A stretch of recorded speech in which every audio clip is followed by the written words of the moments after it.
interlock of the European Union funded Southeast Asia Advancing Inter-Religious Dialogue and Freedom of Religion or Belief.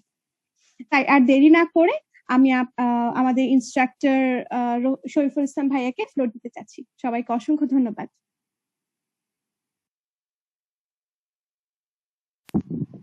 Thank you, Tasin. So am I audible? Yes, bhaiya. Okay. Thank you. কোনো question থাকলে যথারীতি যা বলেছেন আমার কলিগরা from volunteer opportunities যে আপনারা একটু কমেন্ট বক্সে দিয়ে দিবেন। সো নেক্সট স্লাইড, এই স্লাইড আমার পরিচয় পর্ব কিংবা এগুলো আপনারা জানেন আজকে ডে 2, গতদিন আমরা আলোচনা করেছিলাম, সেগুলো একটু আমরা একদম লাস্টে গিয়ে একটা মানে দ্রুত একটা রিক্যাপ আমরা করবো। হ্যাঁ, তো অনেকের কোশ্চেন ছিল যে ভাই আইডেন্টিফাই করা, যেমন আমি লাস্ট একটা প্রজেক্টে যখন কাজ করেছিলাম একটা অর্গানাইজেশনে, ওই প্রজেক্টের নেচারটা ছিল এরকম, ডোনারের একটা আমাদের একটা প্রজেক্ট স্কোপটা এরকম ছিল যে আমরা কোনো ধরনের ল এনফোর্সমেন্ট এজেন্সির কাউকে কোনো মানে তাদের পিছনে কোনো পয়সা ব্যয় করতে পারবো না। তারা আমাদেরকে কোঅপারেট করবে, সবই করবে, কিন্তু তাদের পিছনে কোনো পয়সা ব্যয় করতে পারবো না। এর মানে হচ্ছে এক কাপ চাও খাওয়াতে পারবো না, তারা অফিসে যদি এসে বসে থাকে মানে একটা বিস্কিটও খাওয়াতে পারবো না, মানে এটা একদম প্রজেক্ট স্কোপের মধ্যে। বলে আমি তাদের জন্য আলাদা কোনো বাউন্ডারি করতে পারবো না, মানে আলাদা কোনো বাজেট দিতে পারবো না। তো সেই জন্য প্রজেক্ট স্কোপ গুলো আপনাকে আইডেন্টিফাই করতে হবে। দেন আপনি ডিফাইন করবেন আপনার কি কি রিসোর্স লাগবে। আপনার হয়তো একটা গাড়ি লাগতে পারে, আপনার হয়তো 10টা কম্পিউটার লাগতে পারে, আপনার হয়তো বেশ কিছু ইলেকট্রনিক ডিভাইস লাগতে পারে। আপনার একদম ওই যে টিউবলাইট থেকে শুরু করে খাতা কলম পেন্সিল যা যা লাগবে একদম সব রিসোর্স গুলো আইডেন্টিফাই করতে হবে। একদম হিউম্যান রিসোর্সও আপনার কি কতখানি লাগবে, আপনার অফিসের জায়গা কতটুকু স্পেস লাগবে, টেবিল চেয়ার যা এভরিথিং সব আপনি সেগুলো আইডেন্টিফাই করতে হবে। দেন আপনি অ্যামাউন্ট অ্যাসাইন করবেন যে আসলে কোন খাতে আপনার খরচ করতে হবে। এটা ডিপেন্ড করছে হচ্ছে গিয়ে যে আপনার বাজেট কত। ধরেন আপনি বেশ বড় একটা ফান্ড পেয়েছেন, ধরেন $multi-million হতে পারে, $500,000 কিংবা $1 million একটা প্রোগ্রাম পেয়েছেন এবং আপনার যথেষ্ট কাজ করার খরচ করার সুযোগ আছে। তো দেখা গেল যে আপনি আসলে বাজারের একটা ভালো ল্যাপটপ কিনছেন, হয়তো লাখখানেক টাকা দিয়ে এক একটা ল্যাপটপ কিনছেন, সেটা হতে পারে। আবার আপনাকে আসলে বাজেট খুব কম দিয়েছে, তখন আসলে আপনি 40,000 50,000 টাকা দিয়ে একটা ল্যাপটপ কিনছেন। সো সেইখানে এটা ডিপেন্ড করছে আপনার বাজেট কেমন, আপনাকে কেমন ফান্ড দিয়েছে সেটার উপর ডিপেন্ড করে আপনি হচ্ছে গিয়ে অ্যাসাইন করবেন অ্যামাউন্ট, যে কোন খাতে কত খরচ দেওয়া হবে। আপনি হয়তো খুব ভালো বাজেট থাকলে প্রোগ্রাম ম্যানেজারের স্যালারি হয়তো লাখের উপরেও যেতে পারে, আবার অনেক সময় দেখা যেতে পারে যে আসলে ফান্ড তেমন বেশি নেই, প্রোগ্রাম ম্যানেজার হয়তো 40,000 টাকার কাজ করছে। এই জন্যই দেখবেন যে বিভিন্ন জায়গায় বিভিন্ন অর্গানাইজেশনে কোথাও প্রোগ্রাম ম্যানেজার 40,000 টাকা কাজ করছে, আবার কোথাও কোন প্রোগ্রাম ম্যানেজার আছে 2 লক্ষাধিক টাকায় কাজ করছে। এটা ডিপেন্ড অন দ্য ফান্ডিং। যেমন অনেক সময় এরকম ছিল যে আমি অনেক বছর আগে যখন কাজ করতাম একটা ইন্টারন্যাশনাল অর্গানাইজেশন, অনেক বছর আগে, তখন প্রোগ্রাম অফিসার ছিলাম আমি সেখানে। তো আমি দেখলাম যে আমিও প্রোগ্রাম অফিসার, তো ইউএন এর এটা বোধহয় ওয়ার্ল্ড ফুড প্রোগ্রামে একটা ওখানে একজন প্রোগ্রাম অফিসার ছিলেন, তো সে স্যালারি পেতো আমার ডাবল। আমিও প্রোগ্রাম অফিসার, সেও প্রোগ্রাম অফিসার, কিন্তু সে আমার ডাবল স্যালারি কেন পায়? এটা হচ্ছে কি বাজেটের বিষয়। হ্যাঁ, যে হয়তো তার ফান্ড বেশি, সুযোগ কাজ করার সুযোগ বেশি, সবগুলো বিষয়। দেন আপনি সবগুলো যখন প্রত্যেকটা টপিকে আপনার কাজ বাজেট আপনি অ্যাসাইন করলেন, অ্যামাউন্ট অ্যাসাইন করলেন, দেন হচ্ছে আপনি টোটাল বাজেটটাকে তৈরি করে ফেলবেন। একটা প্রশ্ন অনেকে আমাকে বেশ কয়েকজন মাঝে মাঝে মেসেঞ্জারে কিংবা টেক্সট করেছেন, SMS এ বিভিন্ন বিষয় জানতে চেয়েছেন যে ভাইয়া এগুলো আসলে কোনো সবকে হাতে করতে হয়? আপনি ডেফিনেটলি এক একটা অর্গানাইজেশনের, কিছু ইন্টারন্যাশনাল অর্গানাইজেশন কিংবা রেপুটেড অর্গানাইজেশন গুলোর নিজেদের আসলে একটা ফরম্যাট থাকে, তারা ওই ফরম্যাটে এই বাজেটিং গুলো করে ফেলে, কিংবা তাদের স্ট্রাকচার থাকে, তারা ওই স্ট্রাকচার ওই ফরম্যাটে কাজগুলো করে। সেটা এক্সেলে হতে মানে বেশি এই ধরনের কাজগুলো এক্সেলেই করা হয়।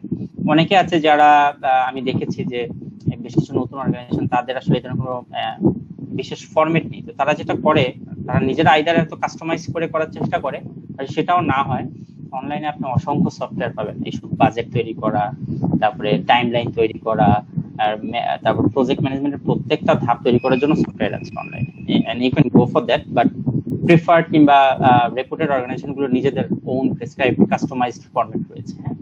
এন্ড লাস্ট হচ্ছে গিয়ে আপনার সব বাজেট রেডি হলেই হয়ে গেল না, সেটা অ্যাপ্রুভ করাতে হবে। যেমন আমার মনে আছে আমি একটা বাজেট করেছিলাম, আমাকে আমার প্রোগ্রাম ম্যানেজার 27 বার বাজেট করেছে। মানে আমি একবার করে গিয়েছি, বলেছে এটা ঠিক করতে হবে, এটা করে নিয়ে আসো। আবার গিয়েছি, বলছে এটা করতে হবে, এটা ঠিক করে নিয়ে আসো। আবার গিয়েছি, বলছে এটা হয় নাই, আবার ঠিক করে নিয়ে আসো। এরকম 27 বার গিয়েছি। 27 বার যাওয়ার পরে ভাই মানে মোটামুটি মোটামুটি মাথা গরম হয়ে গেছে, কি নিয়ে যাই বলা হয় নাই, নিয়ে যাই হয় নাই, হয় নাই। আসলে বিষয়টা হচ্ছে ততক্ষণ বাজেট হয় নাই, যতক্ষণ না সেই বাজেট অ্যাপ্রুভ হচ্ছে। হ্যাঁ, অ্যাপ্রুভ হওয়ার পরে আপনি অ্যাপ্রুভ হওয়ার আগে ইমপ্লিমেন্ট করতে পারবেন না। তো ওইখানে যত অনেক কাটাছেড়া হবে, ফিডব্যাক হবে, প্রুফ রিডিং হবে, এটা হবে, অ্যাডজাস্টমেন্ট হবে, রিঅ্যাডজাস্টমেন্ট হবে, দেন আপনি ফাইনালি সেটা অ্যাপ্রুভ করতে পারবেন। Then your budget is ready for implementation. Next slide please. আচ্ছা, এখন অনেকে বলেছেন ভাই মানে বাজেটে আসলে কি কি দিক আমাকে খেয়াল করতে হবে, মানে বাজেটের কি কি দিক খেয়াল করতে হবে, এটা একদম সোজা বাংলা কথায় এটা নির্ভর করছে যে আপনার প্রজেক্টটা কি সেটার উপর, মানে প্রজেক্টটা কি টাইপের, কি ধরনের প্রজেক্ট সেটার উপর, প্রজেক্টের স্টেক হোল্ডার কারা, প্রজেক্টের প্রয়োজনীয়তা কি কি, ওই প্রজেক্ট ইমপ্লিমেন্ট করতে কি কি বিষয় আপনার পারচেজ করতে হবে, আপনার খরচ কোথায় কোথায় যাবে, কোথায় কোথায় আপনাকে বাজেট অ্যালোকেট করতে হবে, সেটা ডিপেন্ড করছে নেচারের উপর, প্রজেক্টের নেচারের উপর। কিন্তু কিছু বেসিক কস্ট আছে যেটা আসলে প্রায় সব প্রজেক্টেই লাগে। তো আমি সেই বেসিক টিপিক্যাল প্রজেক্ট কস্ট ক্যাটাগরিগুলো আমি এখানে আইডেন্টিফাই করার চেষ্টা করেছি। যেটা আমি বলছি, ধরেন হিউম্যান রিসোর্স লাগবে, আপনার হয়তো একজন প্রজেক্ট প্রোগ্রাম ম্যানেজার লাগবে, হয়তো ফিল্ডে কাজ করার জন্য ফিল্ড কোঅর্ডিনেটর লাগবে, ফাইন্যান্সের জন্য হয়তো একজন ফাইন্যান্স আর অপারেশনস ম্যানেজার লাগবে। এটা ডিপেন্ড করে যে আপনার আসলে প্রজেক্ট কত বড়, সেই অনুযায়ী আপনি হিউম্যান রিসোর্স হায়ার করবেন। হ্যাঁ, দেন হচ্ছে ট্রাভেলিং স্পেন্ডিং বলতে বোঝাচ্ছি যে আপনার হয়তো প্রজেক্ট লোকেশন পড়ছে সিলেট কিংবা পঞ্চগড়, কক্সবাজার, এখন আপনার অফিস ঢাকায়, আপনার ওখানে ঢাকা থেকে গিয়ে গিয়ে আসলে ট্রাভেল করতে হয়, ওখানকার প্রজেক্ট লোকেশনের স্টেক হোল্ডারদের সাথে কথা বলতে হয়, তাদের সাথে বিভিন্ন কিছু আলোচনা করতে হয়, আপনাকে ট্রাভেল করতে হয়, সেটার পিছনে খরচ আছে। এখন এই ট্রাভেল খরচটা আবার একটা ভাগ আছে, এটা ইনক্লুড করে যে আপনার পার ডিএম আছে, পার ডিএম, ধরেন পার ডিএম শব্দটার সাথে হয়তো অনেকে যারা প্রফেশনাল তারা পরিচিত, আর যারা প্রফেশনাল না তারা হয়তো বিষয়টা বুঝছেন না। পার ডিএমটা হচ্ছে গিয়ে যে আপনার থাকা খাওয়া এগুলোর যে খরচ, মূল কথা হচ্ছে সেটা হচ্ছে পার ডিএম। আপনি 3 বেলা খাবেন, হোটেলে থাকবেন কিংবা একটা নিরাপদ আশ্রয়স্থলে থাকবেন, সেটার জন্য যে থাকা খাওয়ার খরচ সেটা হচ্ছে পার ডিএম খরচ। হ্যাঁ, সেটাই সেখানে থাকবে। দেন হচ্ছে ট্রেনিং ফিস বলতে ধরেন আপনি এটা আসলে বেসিক্যালি দ্য অ্যাক্টিভিটিস ফিস, ধরেন আপনি কোনো কনফারেন্স অর্গানাইজ করতেছেন, কোনো ওয়ার্কশপ অর্গানাইজ করতেছেন, কিংবা আউটসাইডে কোনো কন্ট্রাক্টরদের সাথে কোনো কিছু অ্যাক্টিভিটিস করতেছেন, সেগুলো ওই আন্ডারে চলে যাবে। দেন ম্যাটেরিয়াল রিসোর্স বলতে বোঝাচ্ছে যেগুলো আপনার লাগবে, যেমন ধরেন আপনার একটা ল্যাপটপ লাগবে, আপনার কিছু সফটওয়্যার কিনতে হবে, আপনার কিছু ইকুইপমেন্টস কিনতে হবে, আপনি হয়তো একটা পেন ড্রাইভও কিনতে পারেন, আপনি একটা ফ্যান কিনতে পারেন, মানে কি কি লাগবে আপনার একটা অফিস রান করতে, ওই প্রজেক্টটা চালাতে যা যা লাগবে ওগুলো হচ্ছে ম্যাটেরিয়াল রিসোর্সের মধ্যে চলে যাবে।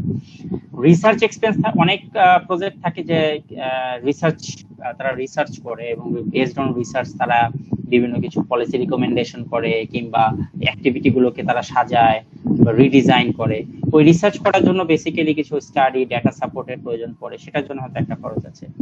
কিছু জায়গায় দেখা যায় কি যে আপনি হয়তো কোনো একটা অর্গানাইজেশনকে কিংবা কোনো একটা মার্কেটিং এজেন্সি হতে পারে, কোনো লিগ্যাল অ্যাডভাইজার হতে পারে, কোনো কনসালটেন্ট হতে পারে, তাদেরকে আপনি হায়ার করছেন। যেমন ধরেন আপনার একটা প্রজেক্ট হচ্ছে গিয়ে যে জেন্ডার বেসড ভায়োলেন্স নিয়ে হচ্ছে আপনার প্রজেক্ট, যে নারী সহিংসতার শিকার হচ্ছে, এই সহিংসতাকে নিয়ে বেসিক্যালি আপনি একটা প্রজেক্ট ইমপ্লিমেন্ট করতেছেন, কিন্তু আপনার তো সেই এক্সপার্টিস নাই, আপনার তো প্রোগ্রামের চালানোর এক্সপার্টিস আছে, কিন্তু ওটার একটা জেন্ডারের যে বিভিন্ন বিষয় আছে, অনেক সূক্ষ্ম বিষয় আছে, যেগুলো এক্সপ্লোর করার বিষয় আছে, যেগুলো বের করার, যারা এই বিষয়ে এক্সপার্ট, আপনার তো তাদের একজনকে কনসালটেন্ট হিসেবে হায়ার করলেন যে আপনি আমার এই বিষয়গুলো একটু দেখে দেন, এখানে একটা গবেষণা করে দেন, এখানে কি কি জায়গায় কাজ করার সুযোগ আছে, কি কি অপরচুনিটিস হতে পারে, এখানকার কনটেক্সট অ্যানালাইসিস করে দেন, এখানকার পলিটিক্যাল সোশ্যাল ইকোনমিক অ্যানালাইসিস গুলো আমাকে করে দেন। সেগুলো যাদের এক্সপার্টিস আছে সেখানে তো আপনি কনসালটেন্ট হায়ার করবেন, তো তাদের জন্য যে প্রফেশনাল সার্ভিসটা তারা দিবে সেটার একটা কস্ট আছে। দেন হচ্ছে ক্যাপিটাল এক্সপেন্ডিচারে বেসিক্যালি এটা হচ্ছে ধরেন ইকুইপমেন্ট অর মানে আই মিন টেকনিক্যাল আপগ্রেডস যেগুলো লাগে, অনেক ইকুইপমেন্ট লাগে প্রজেক্ট কমপ্লিট করতে, সেই ধরনের বিষয়গুলো নিয়ে কাজ করবে। লাস্টলি হচ্ছে যে কন্টিনজেন্সি রিজার্ভ, এখানে সবগুলো প্রজেক্টই যেগুলো হয়তো একটা বড় ফান্ডেড প্রজেক্ট সেগুলো আসলে প্রায় সবাই চেষ্টা করে যে একটা কন্টিনজেন্সি ফান্ড রাখা। কন্টিনজেন্সি কি, এটা হচ্ছে ভাই ব্যাকআপ প্ল্যান, মানে ব্যাকআপ সোজা কথা যেটা, ধরেন আপনি কোনো আনএক্সপেক্টেড কোনো খরচ এসে পড়লো, একটা বড় কিছু চলে আসলো, একটা বাজেট ওভার রান করতেছে, কিংবা আপনার হঠাৎ করে একটা বড় খরচ চলে এসছে যেটা আসলে আগে চিন্তা করেন না, এইভাবে হতে পারে না। যেমন ধরেন আপনি হয়তো চিন্তা করছেন, আপনি একটা প্রজেক্ট নিয়েছেন যে একটা হসপিটাল নির্মাণ করবেন, হ্যাঁ, এখন হসপিটাল নির্মাণ করতে গিয়ে আপনি যখন ডোনারকে ফান্ড দিয়েছে, মানে বাজেট জমা দিয়েছেন, ডোনার অ্যাপ্রুভ করেছে, তখন রডের দাম ছিল হয়তো ধরেন 10,000 টাকা, কিন্তু হয়তো 1 বছরের মধ্যে রডের দাম বিশ্ববাজারে বেড়ে গেছে, এখন সেই রডের দাম হয়ে গেছে 25,000 টাকা। হঠাৎ করে যে আনএক্সপেক্টেড খরচটা চলে আসলো, এখন কি হবে? তো তখন এই ফান্ড গুলো আসলে কন্টিনজেন্সি ফান্ড থেকে আসলে চেষ্টা করা হয়, যে বের করার চেষ্টা করা হয়। So this is next slide please. আচ্ছা, এটা বোঝা গেছে তো না? খুব সোজা জিনিস, কিন্তু খুব কঠিন জিনিস না, বাট এগুলো হচ্ছে গিয়ে একদম কমন এবং বেসিক কস্ট। এই ক্যাটাগরিতে এই কস্ট গুলো হয়, একদম কমন কিছু। হ্যাঁ, আচ্ছা, জি জি বুঝছি। অনেক ওকে, থ্যাংক ইউ। অনেকে বলেছেন যে একটা খুব কমন এজ, আচ্ছা ভাই বাজেট করলাম, কিংবা আমি একটা বাজেট রেডি করলাম, আমি এখন কনসেপ্ট নোটটা আমি একটা বানালাম, কিন্তু আমি তো ডোনারের কাছে যেতে চাই, আমি আসলে ফান্ড রেজ করবো কিভাবে? কিংবা আমার ভালো প্রজেক্ট প্রপোজালও আমি নিজে নিজে বানায় ফেললাম, কোনো কিছু ডোনার না পাওয়ার আগে আমি বানায় ফেললাম খুব উৎসাহ নিয়ে, কিন্তু আসলে আমি ডোনার পাবো কিভাবে, আমি ফান্ড রেজ করবো কিভাবে? মানে এটা একটা কমন কোশ্চেন। আর আমি যেটা, এটা আসলে ধরেন যেই রেপুটেড অর্গানাইজেশন গুলো কিংবা ইন্টারন্যাশনাল ডেভেলপমেন্ট অর্গানাইজেশন গুলো, তারা আসলে অলওয়েজ ফলো করে যে কোথায় ডোনার কোনো ধরনের আরএফপি, গতকাল মনে আছে আমি বলেছিলাম যে রিকোয়েস্ট ফর প্রপোজাল, ডোনার অনেক সময় বলে যে রিকোয়েস্ট ফর প্রপোজাল, তো তারা এগুলো ফলো করে যে তাদের সবসময় তাদের ওয়েবসাইট গুলোতে কিংবা তারা যে সোশ্যাল নেটওয়ার্কিং সাইটে কিংবা তাদের ওয়েবসাইটে যে রিকোয়েস্ট ফর প্রপোজাল বা আরএফপির জন্য অ্যাপ্লিকেশন আহ্বান করে, সেগুলো তারা রেগুলার ফলো করে। মানে একটা টিমই থাকে, ডেডিকেটেড টিম থাকে, যে যারা হচ্ছে এই গ্র্যান্টস গুলো নিয়ে কাজ করে, এই অ্যাওয়ার্ড গুলো, এই ফান্ড রেজিং নিয়ে কাজ করে, একদম একটা ডেডিকেটেড টিম থাকে, এবং ওদের জন্য ডেডিকেটেড লোক এমপ্লয়ি হায়ার করা হয়। ওর কাজই হচ্ছে গিয়ে যে এগুলো খুঁজে বের করা, যে কোথায় কি ধরনের ফান্ড অ্যাভেলেবল আছে, সেটা কি তার অর্গানাইজেশনের যে মিশন ভিশন কিংবা তার অর্গানাইজেশনের যে স্ট্রেংথ সেগুলোর সাথে স্যুট করে কিনা। তো সেগুলো তো ধরেন ইন্টারন্যাশনাল ডেভেলপমেন্ট অর্গানাইজেশন গুলো এইভাবে ফান্ড গুলো দেখে, এন্ড দেন তারা হয়তো একটা ভালো প্রপোজাল ডেভেলপ করে ফান্ড, তারপর তারা অ্যাপ্লাই করে, অনেকে অ্যাপ্লাই করে, হয়তো ফাইনালি দেখা যায় যে যাদের প্রপোজাল ভালো কিংবা অনেকগুলো ক্রাইটেরিয়া আছে, based on that criteria basically donor আসলে ফাইনালি কাউকে এই অ্যাওয়ার্ডটা দেয় কিংবা ফান্ডটা দেয়। এখন বলতে পারেন যে ভাইয়া আমি আসলে তো খুব বেশি ফান্ড চাই না, আমি 50,000 টাকার একটা ফান্ড কিংবা 1 লাখ টাকার কিংবা ভাইয়া 10 লাখ টাকার একটা ফান্ড আমি করতে চাই কিংবা রেজ করতে চাই। এগুলোর জন্য তো আসলে বড় বড় ডোনাররা এত ছোট ফান্ড দেয় না, তো এটার ক্ষেত্রে কি করা যায়? মানে সেই ফান্ডও দেয়, সেটা কিভাবে দেয় সেটা দেখতে হবে, সেটা হয়তো কোনো প্রজেক্ট কিংবা প্রোগ্রামের আন্ডারে দেয়। কারণ অনেক ডোনার যেটা করছে ধরেন ইউএস স্টেট ডিপার্টমেন্ট কিংবা ইউএসএআইডি কিংবা এফসিডিও, হ্যাঁ, কিংবা সিডা, এই যারা আসলে এই ফান্ড গুলো করে, তারা ফোর্সে ধরেন একটা ডেভেলপমেন্ট অর্গানাইজেশন অক্সফাম কিংবা ওয়ার্ল্ড ভিশন কাউকে একটা অ্যাওয়ার্ড দিল, ফান্ড দিল, যে তুমি এই প্রোগ্রামটা ইমপ্লিমেন্ট করো। তখন অক্সফাম কিংবা ওয়ার্ল্ড ভিশন কিংবা আরো অন্যান্য যে ডেভেলপমেন্ট ইন্টারন্যাশনাল এনজিও গুলো আছে কিংবা লোকাল ন্যাশনাল যে এনজিও গুলো যারা এই ফান্ডটা পায়, তো তারা করে কি, হয়তো দেখা যায় অনেক সময় বলে যে আয়োজন করে যে একটা স্মল গ্র্যান্ড কম্পিটিশন, সেখানে হয়তো তারা 2 লাখ টাকা, 3 লাখ টাকা, 5 লক্ষ টাকার একটা স্মল গ্র্যান্ট দিতে চায়, যারা তরুণ উদ্যোক্তা আছে, যাদের খুব ভালো আইডিয়া আছে কিংবা যাদের প্রজেক্ট নিয়ে তাদের মূল মোটিভ কিংবা মিশন ভিশনের সাথে যায়, সুইচেবল হয়, এরকম হচ্ছে গিয়ে যে ধরনের আইডিয়াস গুলো আছে, তারা হয়তো একটা কম্পিটিশন শুরু করে যে call for grants, small grants or application for small grants, সেগুলোতে হচ্ছে গিয়ে আপনারা অ্যাপ্লাই করতে পারেন। তারপর হচ্ছে গিয়ে যে আপনারা দেখতে পারেন যে কোন কোন অর্গানাইজেশন কিংবা কিছু অর্গানাইজেশন আছে, ফাইন্যান্সিয়াল অর্গানাইজেশন আছে, বিজনেস অর্গানাইজেশন আছে, যারা সিএসও বলে, হ্যাঁ, কর্পোরেট সোশ্যাল রেসপন্সিবিলিটি, ওটার আন্ডারে তারা অনেক ডোনেশন দেয়। তো আপনি হচ্ছে গিয়ে প্রথমে একটু সার্চ করে নিতে পারেন কোন কোন অর্গানাইজেশন ডোনেশন দেয়, কি কি খাতে তারা ডোনেশন দেয়, তাদের ইন্টারেস্টটা কোথায়, সেই জায়গাগুলো একটু আইডেন্টিফাই করতে পারেন। যেমন ধরেন কোন একটা ব্যাংক, হ্যাঁ, সে হয়তো চিন্তা করলো যে সেই বছর 10 কোটি টাকা সে সিএসআর এ খরচ করবে কিংবা 50 কোটি টাকা সে সিএসআর এ খরচ করবে, কিন্তু ব্যাংক চাচ্ছে এবছর এই খরচটা এডুকেশনে করবে, কিন্তু আপনি আসলে প্রপোজাল কিংবা কনসেপ্ট কিংবা আপনার আইডিয়াটা হচ্ছে হেলথ, সেই ক্ষেত্রে হয়তো কাজ নাও হতে পারে। তো আপনি একটু আইডেন্টিফাই করবেন হেলথ নিয়ে কারা কারা গ্র্যান্ট দিচ্ছে, হয়তো গেটস ফাউন্ডেশন হতে পারে কোনো গ্র্যান্ট দিচ্ছে, হতে পারে, কিংবা ইউরোপিয়ান ইউনিয়ন কোনো গ্র্যান্ট দিচ্ছে, এটা হতে পারে। তো আপনাকে একটু সার্চ করতে হবে যে আপনি যেই ধরনের কনসেপ্ট ডেভেলপ করেছেন, এই কনসেপ্টে কোন কোন ডোনার ইন্টারেস্টেড, কোন কোন ফাইন্যান্সিয়াল ইনস্টিটিউশন ইন্টারেস্টেড, কোন কোন বিজনেস ইনস্টিটিউশন ইন্টারেস্টেড। সেই জায়গাগুলো আপনার ডোনারের কাছে হয়তো আপনি ইমেল করতে পারেন, ওভার ফোনে আপনি একটা অ্যাপয়েন্টমেন্ট চাইতে পারেন যে স্যার মে আই কাম, আমি আপনার একটা অ্যাপয়েন্টমেন্ট সেট করছি, আমরা এই ব্যাপারে আপনার সাথে কথা বলতে চাই, একটা অ্যাপয়েন্টমেন্ট নিয়ে আপনি হয়তো তাদের অফিসে চলে গেলেন, আপনার টিমের একজন দুইজনকে সাথে নিয়ে দেন আপনারা গিয়ে এক্সপ্লেইন করলেন, কনসেপ্ট নোটটা দিলেন, সেটা হতে পারে। দেন আপনারা ওই যেটা বললাম যে গ্র্যান্টের থ্রুতে আপনারা কিছু স্মল গ্র্যান্ট দিয়ে থাকে বিভিন্ন অর্গানাইজেশন, সেগুলোতে আপনারা অ্যাপ্লাই করতে পারেন। বিভিন্ন প্রজেক্ট স্মল গ্র্যান্ট দেয়, সেগুলোতে অ্যাপ্লাই করতে পারেন। তারপর কিছু ইভেন্ট অর্গানাইজ করতে পারেন, যেখানে ধরেন ইভেন্ট অর্গানাইজ করে আপনি হয়তো বিভিন্ন ডোনার এজেন্সি সবাইকে ইনভাইট করলেন, কিংবা একটা অ্যাক্টিভিটি, একটা প্রোগ্রাম, একটা ওয়ার্কশপ করলেন, সেখানে হয়তো বিভিন্ন ডোনার এজেন্সি কাউকে ইনভাইট করলেন, তাদেরকে ডেকে আসলে বেসিক্যালি আপনি হয়তো একটা ফান্ড রেজ করতে পারেন। হ্যাঁ, কিংবা মাঝে মাঝে হয়তো মানে যেটাকে বলে যে অনেক সময় অর্গানাইজেশন গুলোই বলে যে তারা নিজ থেকেই আসে ডোনার, যে কোন আপনার অর্গানাইজেশন খুব ভালো কাজ করছে, এটা সে দেখতে পেয়েছে, তাই এটা তার চোখে পড়েছে, তখন সে চিন্তা করে যে না, আচ্ছা এই শোনো, আমার তো কিছু টাকা আছে, আমি তোমাকে দিতে পারি তোমরা যদি এই প্রজেক্টটা চালাও। মানে কেউ কেউ ডোনার নিজ থেকে আসে অনেক সময়, হ্যাঁ সেটাও হয়, বাট কেস সংখ্যা একটু কম, বাট যদি আপনি ভালো কাজ করেন, ডোনারের দৃষ্টি আকর্ষণ করতে সক্ষম হন, তাহলে সেই ক্ষেত্রে হয়। যেমন আমরা দেখেছি না যে রিসেন্ট কোভিড এর সময় অনেক ইয়ুথ অর্গানাইজেশনকে কিন্তু অনেক ডোনার এসে নিজ থেকে ফান্ড দিয়ে গিয়েছে। হ্যাঁ, বড় বড় ছোট ছোট ফান্ড, বড় ফান্ড, বিভিন্ন ফান্ড দিয়ে গিয়েছে। ধরেন আমরা দেখেছি যে হয়তো বিদ্যানন্দ বেশ কাজ করছে, দেন ভলেন্টিয়ার অপরচুনিটিসও কাজ করছে। অনেক ক্ষেত্রে ডোনাররা কিন্তু এসে তাদেরকে ফান্ড দিয়ে গেছে, তারা কিন্তু ডোনারের কাছে যায়নি, ডোনার হয়তো নিজে এসেছে। হ্যাঁ, তো এটা হচ্ছে যে kind of in kind gifts. হ্যাঁ, লাস্টলি মোস্ট ইম্পর্টেন্ট সেটা হচ্ছে নেটওয়ার্কিং। অনেকে মনে করেন যে নেটওয়ার্কিং, যে ভাইয়া নেটওয়ার্কিংটা কি করব, মানে সবার সাথে গিয়ে হ্যালো হাই করব, মানে নেটওয়ার্কিং খুব ইম্পর্টেন্ট। মানে এই যে আপনার ব্যাপারে চিনবে, জানবে, আপনি একটা বিষয়ে এক্সপার্ট, আপনার অর্গানাইজেশন একটা ভালো কাজ করে, এটা জানবে কিভাবে, চিনবে কিভাবে? আপনি তার সাথে নেটওয়ার্কিং করতে হবে, রেগুলার হয়তো ইন টাচে থাকলেন, কোনো প্রোগ্রামে তাকে ইনভাইট করলেন। কিন্তু আমাদের ইয়াং জেনারেশনের মধ্যে, আমার এটা জাস্ট আমার এক্সপিরিয়েন্স, এটা আমি বলছি না আপনারা করেন, এটা আমার একটা এক্সপিরিয়েন্স আছে। সেটা হচ্ছে যে ধরেন আমি প্রায় 1 দশক ধরে দেখছি যে ইউথরা করে কি, প্রথমত তারা নেটওয়ার্কিং মানে ভাবে যে ধরেন সোশ্যাল নেটওয়ার্কিং সাইটে অ্যাড করে, ফেসবুকে অ্যাড করে, কিংবা যেই পোস্টই দেয় একটা করে লাইক দিয়ে দেয়। মানে সে বললো যে আমি মারা যাচ্ছি, সেখানেও লাইক। সে বললো আমার বাবা মারা গেছে, সেখানেও লাইক। মানে এই যে মানে বিধ্বংসী কাজগুলো করেন, এটা করা যাবে না।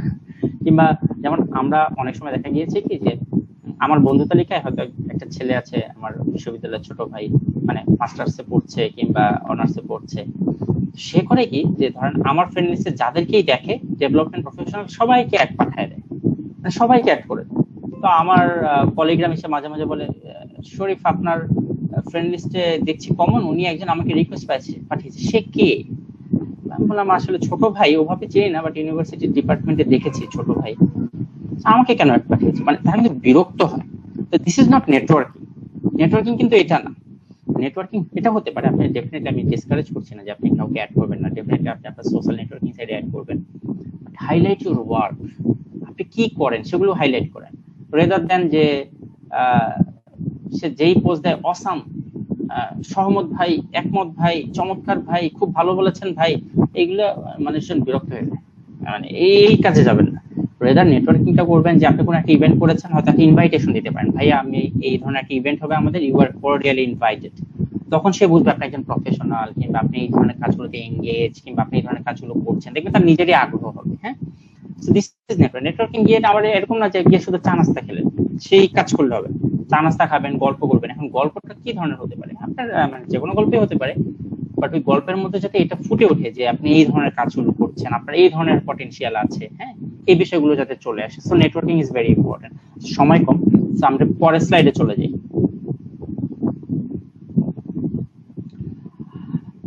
ও আচ্ছা,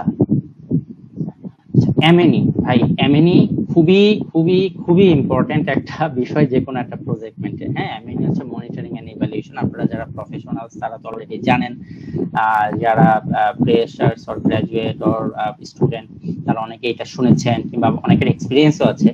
কিন্তু ভাই এমএনই না এত ভাস্ট একটা বিষয়, এত বিশাল একটা বিষয়।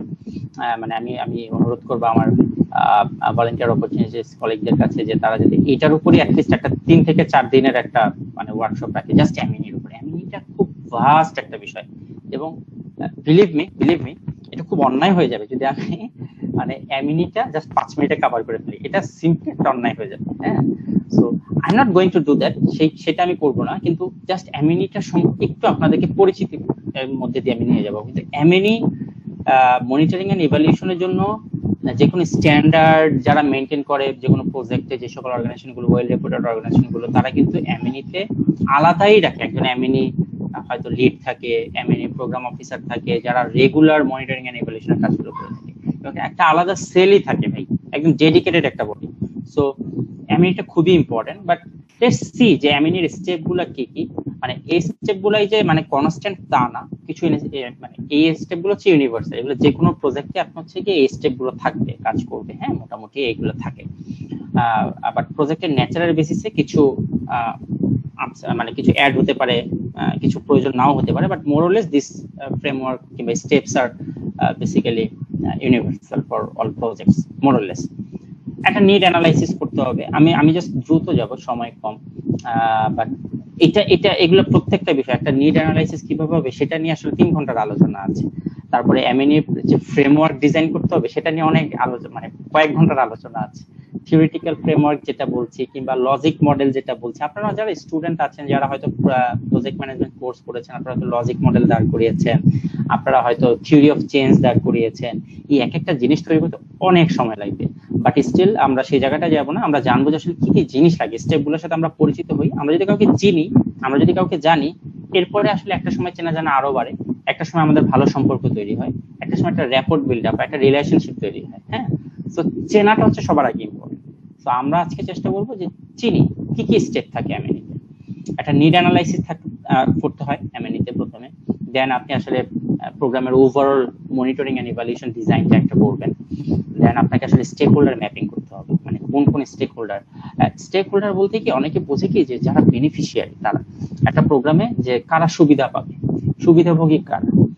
যে ধরেন আপনি বলছেন যে আপনি পভার্টি রিডাকশন নিয়ে একটা প্রজেক্ট আপনি করছেন, অনেকে মনে করে এটার স্টেক হোল্ডার হচ্ছে গিয়ে যারা দরিদ্র জনগোষ্ঠী তারা। না ভাই, স্টেক হোল্ডার মানে হচ্ছে ওই প্রজেক্টে যারা যারা জড়িত, একদম কোনো ধনী ব্যক্তিও যদি ধরেন অ্যাডভাইজার হিসেবে থাকে, সেও স্টেক হোল্ডার। ধরেন ওখানে প্রাইম মিনিস্টারও আছে ওই দরিদ্র কর্মসূচি, ধরেন আপনি যে পভার্টি রিডাকশন করতে চাচ্ছেন সেটার কর্মসূচিতে যে শুধু দরিদ্ররা স্টেক হোল্ডার তা না, তারা প্রাইমারি বেনিফিশিয়ারি, সেটা ঠিক আছে, কিন্তু সেখানে তো প্রাইম মিনিস্টার আছেন একজন অ্যাডভাইজার হিসেবে, কিংবা তিনি হয়তো আসেন কিংবা মাঝে মাঝে তদারকি করেন, খোঁজ খবর করেন, উনিও একজন স্টেক হোল্ডার।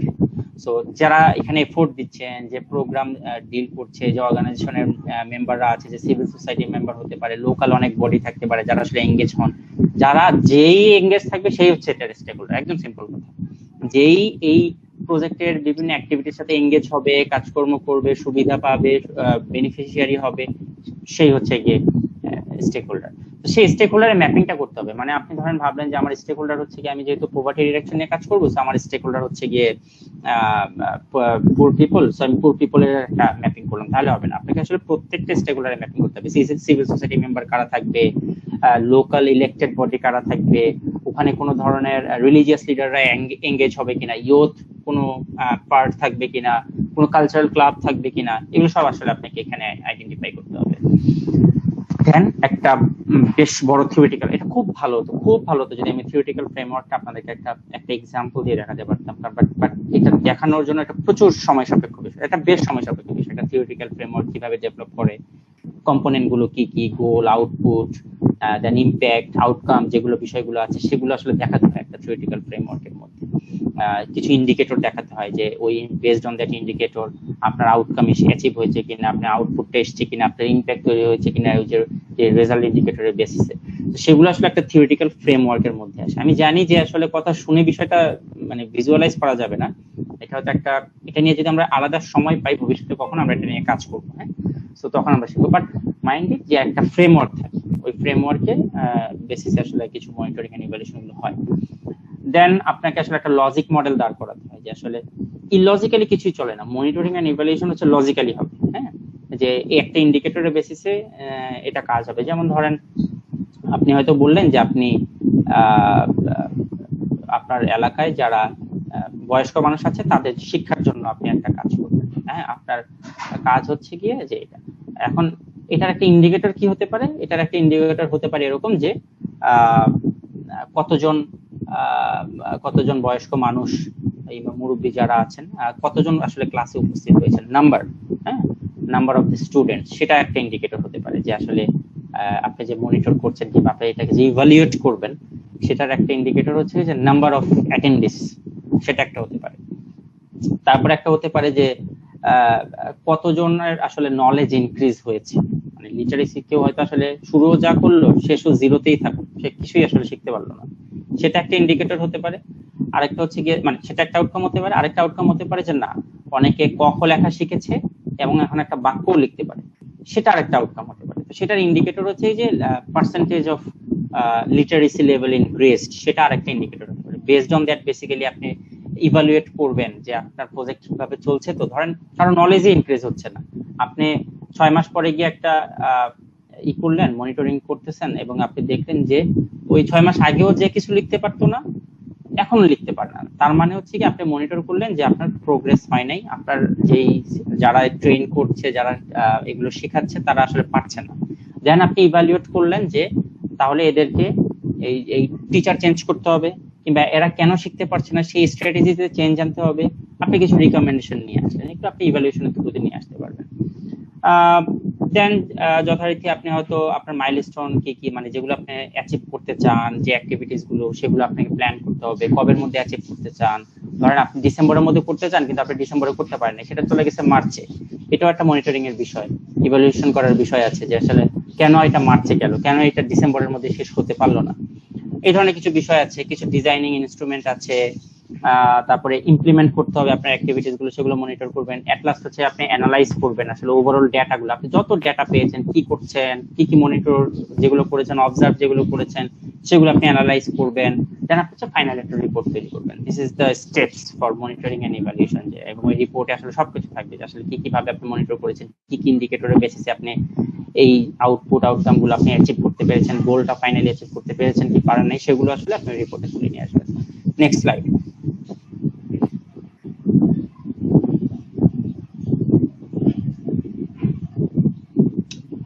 আচ্ছা, এইখানে আমি কিছু দিয়েছি টাইপস। হ্যাঁ, আমি যেটা বলেছি যে মনিটরিং এন্ড ইভালুয়েশনটা খুবই একটা ভাস্ট বিষয়।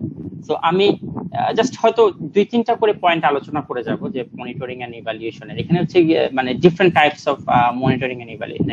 এটা নির্ভর করে যে আসলে আপনার প্রজেক্টটা কেমন, আপনি কি কি অ্যাক্টিভিটিস করছেন, নেচারটা কি, সেটার উপর আপনি আসলে টাইপগুলো সিলেক্ট করবেন কোন ধরনের। যেমন ধরেন প্রথমে আছে যে প্রসেস মনিটরিং। যদি আমি মনিটরিং এর একটা এক্সাম্পল ধরি, যে প্রসেস মনিটরিং, এটাকে আসলে প্রায় বলা হয় যে অ্যাক্টিভিটি মনিটরিং। এই যে প্রসেস মনিটরিংটা আছে না, এটাকে যারা এমএনই প্রফেশনাল তারা বলে যে, অনেক ক্ষেত্রেই বলে যে অ্যাক্টিভিটি মনিটরিং। মানে আপনি আপনার হয়তো 10টা অ্যাক্টিভিটি আছে কোনো প্রজেক্ট ইমপ্লিমেন্ট করতে গিয়ে। একটা অ্যাক্টিভিটি হয়তো অ্যাওয়ারনেস রেজিং, আরেকটা অ্যাক্টিভিটি হয়তো সিভিল সোসাইটি এঙ্গেজমেন্ট, আরেকটা অ্যাক্টিভিটি হয়তো নেটওয়ার্ক বিল্ডিং, আরেকটা অ্যাক্টিভিটি হয়তো পাবলিক ডায়ালগ। এরকম 10টা অ্যাক্টিভিটি আছে। তো ওই অ্যাক্টিভিটি গুলো, প্রত্যেকটা অ্যাক্টিভিটি গুলো মনিটর করার যেই বিষয়টা, সেটা হচ্ছে গিয়ে ওই টাইপটা হচ্ছে গিয়ে প্রসেস মনিটরিং। হ্যাঁ, দেন হচ্ছে গিয়ে কমপ্লায়েন্স মনিটরিং। কমপ্লায়েন্স নিয়ে আমি গতদিন একটু বলেছিলাম। কমপ্লায়েন্স মানে হচ্ছে ভাই সিম্পল বাংলা কথায় হচ্ছে বিষয়টা হচ্ছে কমপ্লাই করবেন। হ্যাঁ, মানে সহযোগিতা করবেন, মানে কোথায় কি নিয়ে কমপ্লাই করবেন। ডোনার আপনাকে কিছু kind of rules and regulation দিয়ে থাকে, যে কোনো ডোনার, যে তুমি আমার টাকা, যেমন আমি আপনাকে বলছিলাম, আমাকে ডোনার একটা রুলস সেট করে দিচ্ছে, একটা স্কোপ সেট করে দিচ্ছে যে আমি কোনো আইন শৃঙ্খলা বাহিনীর কারোর পিছনে কোনো পয়সা খরচ করতে পারবো না। সো এই জায়গাটা আপনাকে কমপ্লাই করতে হবে। ধরেন এটা মনিটর করতে হবে যে আপনি হয়তো আইন শৃঙ্খলা বাহিনীর সাথে কাজ করছেন, কিন্তু আইন শৃঙ্খলা বাহিনী কাজ করতে গিয়ে সেখানে আপনি তাদের পেছনে খরচ করছেন কিনা, তাদেরকে ইভেন খাওয়াচ্ছেন কিনা, ইভেন চা খাওয়াচ্ছেন কিনা, সেই বিষয়গুলো মনিটর করার বিষয় আছে। তারপর ধরেন গ্র্যান্ট, কিংবা আপনি হয়তো একটা কন্ট্রাক্ট সাইন করছেন ডোনারের সাথে, কিংবা কোনো পার্টনারের সাথে, কিংবা আপনি হয়তো কোনো মিডিয়া হাউসের সাথে একটা কন্ট্রাক্ট সাইন করছেন যে হ্যাঁ তুমি আমার হয়ে এই ভিডিওগুলো বানাই দিবা, তুমি আমার হয়ে এই কাজগুলো করে দিবা। কিংবা কোনো রিসার্চারের সাথে কন্ট্রাক্ট সাইন করছেন যে আপনি আমার হয়ে এই বিষয়ে একটা রিসার্চ করে দিবেন। এখন ওই কন্ট্রাক্টের যেই বিষয়গুলো, যেই ধারাগুলো আছে, যে নিয়ম কানুন গুলো আছে, যে ডেলিভারেবল গুলো আছে, আপনি যে শর্তগুলো দিয়েছেন, সেগুলো আসলে ঠিকভাবে পালন করা হচ্ছে কিনা, সেগুলো ঠিকভাবে মেনটেন করা হচ্ছে কিনা, সেগুলো আসলে মেনটেন করছে না। কিংবা ধরেন গভর্নমেন্টের কিছু রুলস এন্ড রেগুলেশন আছে, যে গতকালকে বলছিলাম, হয়তো এই কোভিড সিচুয়েশনে আপনি ভাবছেন যে গভর্নমেন্ট বলে দিয়েছে যে 3 ফিট দূরত্ব রাখতে হবে, আপনি হোটেলে কিংবা রেস্টুরেন্টে বসে খেতে পারবেন না, আপনাকে আসলে কিংবা বড় গ্যাদারিং করা যাবে না, আর যদি খুবই প্রয়োজন হয় সেক্ষেত্রে আগে থেকেই গভর্নমেন্টের পারমিশন লাগবে। আপনি পারমিশন ছাড়াই একটা বড় গ্যাদারিং করে অনুষ্ঠান করে ফেলেন, ভাবলেন এই আমি পঞ্চগড়ে গিয়ে প্রোগ্রাম করতেছি, কেউ দেখবেও না বুঝবেও না, অজপাড়া গায়ে এখানে 100 জন লোক ডেকে আমি একটা বড় উঠান বৈঠক করলাম, কেউ জানবে না, কোনো সমস্যা নেই। But this is a problem. এটা আপনার অর্গানাইজেশনাল মনিটর, যে মনিটরিং সেল কিংবা আপনার যে মনিটরিং এন্ড ইভালুয়েশনের যে বডিটা থাকবে তারা সেটার উপর কাজ করবে। হ্যাঁ, এটা হচ্ছে কমপ্লায়েন্স মনিটরিং। তারপর হচ্ছে কনটেক্সট মনিটরিং, এইটাকে প্রায় ক্ষেত্রে বলা হয় যে সিচুয়েশন মনিটরিং, যে সিচুয়েশনটা কি, এখন কি সিচুয়েশন চলছে। এটা মূলত ইউজ করা হয় যে আপনার রিস্ক গুলো কি হতে পারে, রিস্ক গুলো আইডেন্টিফাই করা, তারপর অ্যাজিউম করা, আনএক্সপেক্টেড সিচুয়েশন কি হতে পারে, সেই বিষয়গুলো আসলে কনটেক্সট মনিটরিং বা সিচুয়েশন মনিটরিং এর আন্ডারে চলে যায়। দেন আপনার আসছে হচ্ছে গিয়ে যে বেনিফিশিয়ারি মনিটরিং, এইটাকে এমএনএর ভাষায় বলে বেনিফিশিয়ারি কন্টাক্ট মনিটরিং বা বিসিএম। হ্যাঁ, বেনিফিশিয়ারি কন্টাক্ট মনিটরিং।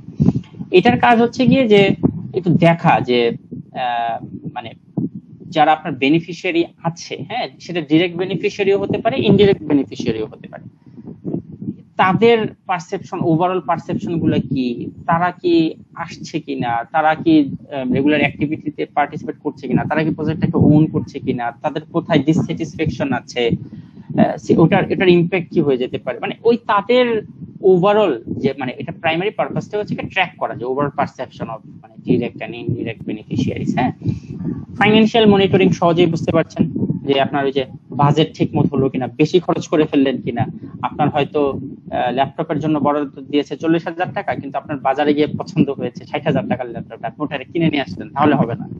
সো সেই জায়গাটা হচ্ছে একটা মনিটরিং আছে। দেন অর্গানাইজেশনাল মনিটরিং, সেটা হচ্ছে অর্গানাইজেশনাল কিছু ইনস্টিটিউশনাল কিংবা অর্গানাইজেশনাল ডেভেলপমেন্ট, কমিউনিকেশন, কোলাবোরেশন, আর কিছু অ্যাক্টিভিটিস আছে। হ্যাঁ, প্রত্যেকটা অর্গানাইজেশনে কিছু খরচ আছে, কিছু ডেভেলপমেন্ট বিষয় আছে, কমিউনিকেশন আছে, ওগুলো ঠিকঠাক ভাবে হচ্ছে কিনা, এগুলো হচ্ছে কি ওভারঅল হচ্ছে মানে মনিটরিং এর এই টাইপগুলো, এগুলো বেসড অন ওই টাইপগুলো আমরা এই অর্গানাইজেশনগুলো সিলেক্ট করে থাকি। আপনি দেখবেন যে প্রায় অনেকগুলো আবার এই পাশে আছে, ইভালুয়েশনে আছে, যে হ্যাঁ পোস্ট ইভালুয়েশন, দেন বেশ কিছু ইভালুয়েশনের বিষয়গুলো আছে, সেগুলো হয়তো আমাদের হয়তো সময় কম, তো আমি জাস্ট হয়তো একটা দুইটা আলোচনা করি যাতে করে আপনাদের একটা আইডিয়া হয়। হ্যাঁ, যেমন ধরেন প্রথমটা হচ্ছে গিয়ে যে ফরমেটিভ ইভালুয়েশন। ফরমেটিভ ইভালুয়েশনটা বেসিক্যালি এটাও একই কথা, যে প্রজেক্টের নেচারের উপর ডিপেন্ড করে।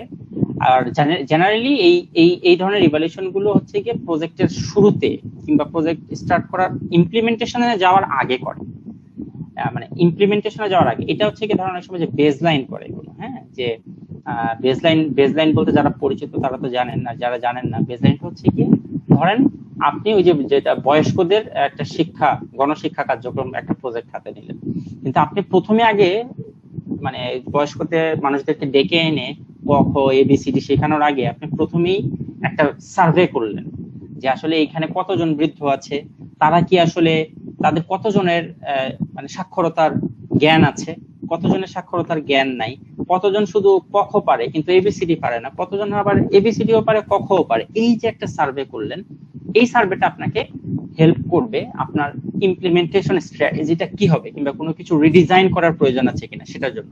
তো সেইটার জন্য সাধারণত এই ধরনের ফরমেটিভ ইভালুয়েশন বা বেসলাইন যেটাকে বলছি আমরা, সেই কাজগুলো আমরা করি আর কি। হ্যাঁ, তো মোরলেস এগুলো আলোচনা করতে থাকলে আরো বাড়তে থাকবে, বাট প্রসেস ইভালুয়েশন এগুলো আপনারা বুঝবেন, আউটকাম ইভালুয়েশন কিংবা এই যে স্টেপ গুলো একটু আপনারা অবশ্যই স্লাইড গুলো আপনার সাথে শেয়ার করা হবে, স্টেপ গুলো একটু দেখবেন, দেখলে আপনারা বুঝবেন এগুলো।